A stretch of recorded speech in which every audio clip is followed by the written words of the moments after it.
Now to our series, Flipping the Script, featuring people on screen, on stage, and behind the scenes, shining a spotlight on diversity. Enter Larissa FastHorse. Last month, the playwright made history, becoming only the second Native American writer and the first Native American woman playwright to bring a show to Broadway. It is a critically acclaimed comedy called The Thanksgiving Play. FastHorse is currently in South Dakota working on her next project, but she took a little time to chat with us from a car.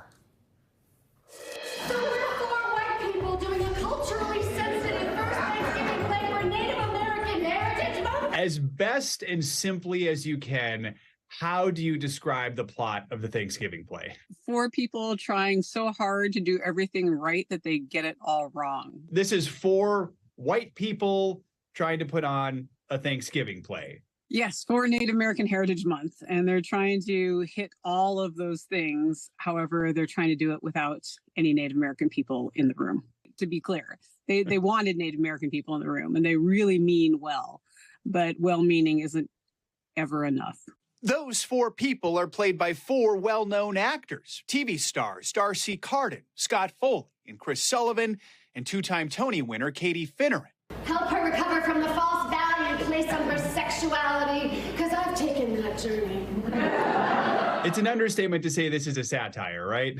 Yeah, but you know what? I'm really clear that it's definitely a comedy within a satire. There's absolutely satire in it, but there's a lot of comedy that I put in intentionally because I call that the sugar that helps medicine go down, right? So I have to take a bus.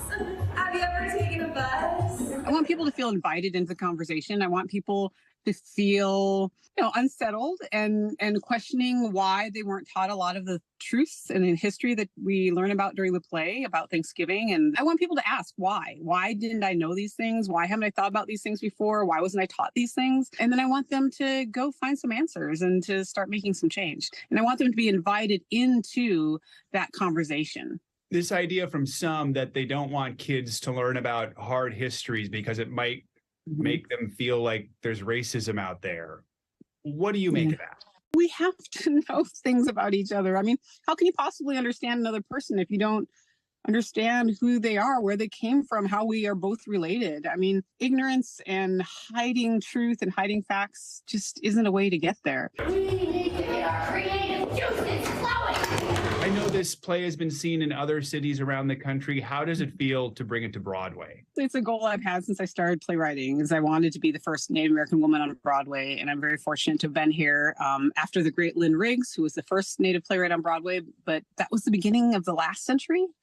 So that's a little concerning that it's taken another, I hope it's not another century before we have another Native playwright on Broadway. I put a lot of pressure on myself just to make sure it goes well and that the door is wide open and that folks are not just able to get through the door into Broadway, Native folks, but that they're also feeling like it's a place for them. What do you think needs to be done to make sure it's not another century, that we are telling more Native American stories on Broadway and really just in entertainment in general? The reason I wrote this play was because of casting, because I was told that there weren't Native American actors that could be on the big stages. We need to get past that. Reservation Dogs, Rutherford Falls, a lot of great shows have showed us that there are incredible Native actors out there. And so theater needs to catch up with that and be able to hire Native folks and have them on their stages. And I think that's going to be a big thing that has to change so that more Native folks don't have to write an all-white play to be able to get on Broadway.